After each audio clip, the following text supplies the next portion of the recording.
Hi, this is John Kelly of the Kelly Law Team. I just wanted to talk to you a little bit about a very common injury that we deal with as personal injury attorneys, which would be a bulging disc or a herniated disc in an auto accident.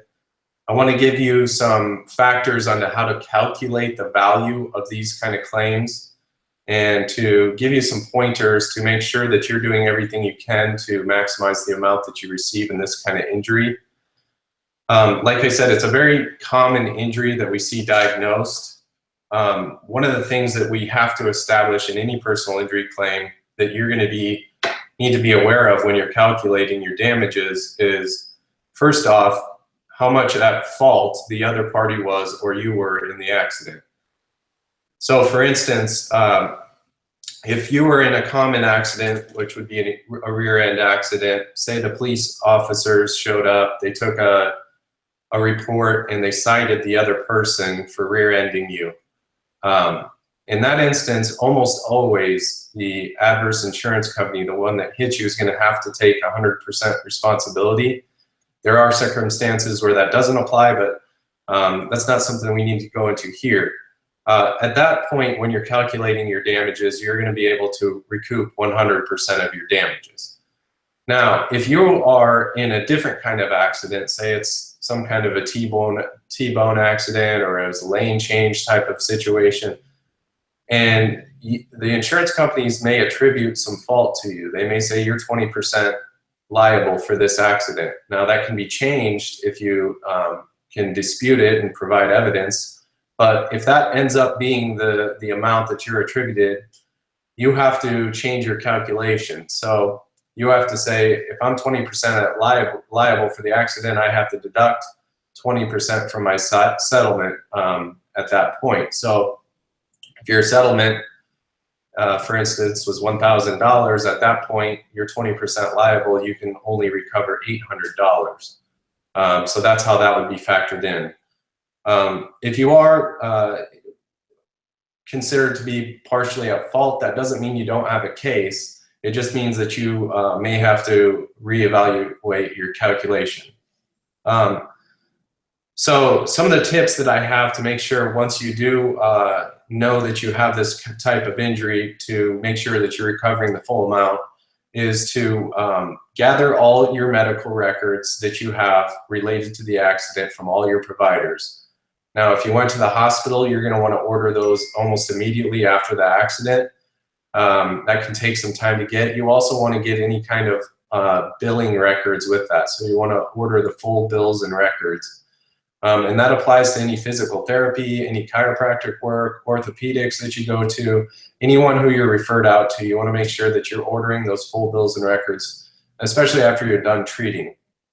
The other thing that you want to do is you want to make sure that you're getting diagnosed properly by your doctor. And you have to somewhat rely on your doctor to do this, but most good doctors, when you're complaining about a back injury, are going to do some sort of an x-ray or a CAT scan.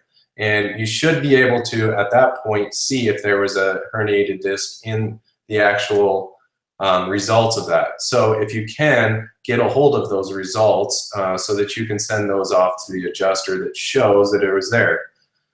One of the things that adjusters often look at is whether the herniated disc was something that is more of a degenerative situation from older age, or if this was caused by an acute injury. If you have past scans of your back that don't show that injury, that bulging disc, that can be very helpful to establish that. But also your doctors should know how to document the file to, to see if your symptoms match an acute injury of a bulging disc and that type.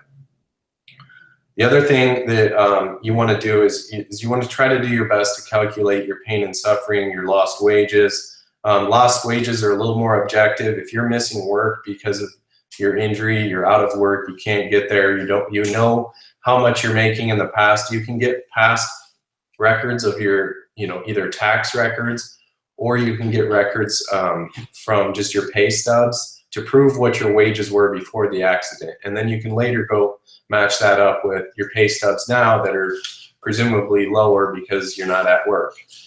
So that's a good way to prove your lost wages in a very objective way, instead of just sending off a number to the adjuster. Another thing about pain and suffering, it's subjective, so it's hard for someone to calculate that in any kind of meaningful way aside from knowing kind of the norms of what these cases settle for. So you may have a situation where you're out of work for a certain amount of time. The way that you can get that documented, and I always recommend people just start taking notes about what they've gone through, what life changes they've had. If you used to run and jog, or you used to bike, you used to snowboard, and now you can't, you can write those things down. You missed your trip, you no longer can sleep 8 hours, you only sleep 3 hours a night. You're having all these medications that you're on, you can provide those documents about the medications. So those are all good things to do to help bolster your pain and suffering. But when it comes down to it, they're going to calculate pain and suffering based on your medical records and your lost wages, and then somewhat subjective based upon what you can tell them about what you've been through. So, there's a lot of calculators out there online that will tell you, you got to take a multiple of your medical expenses. Those can sometimes be overblown. They often are wrong.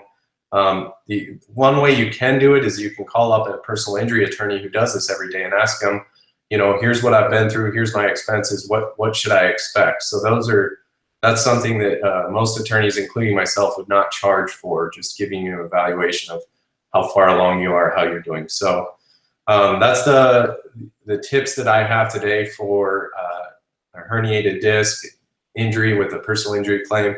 If you have follow-up questions, you can comment below.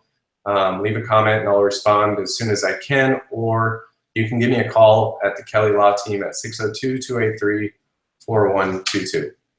Thanks.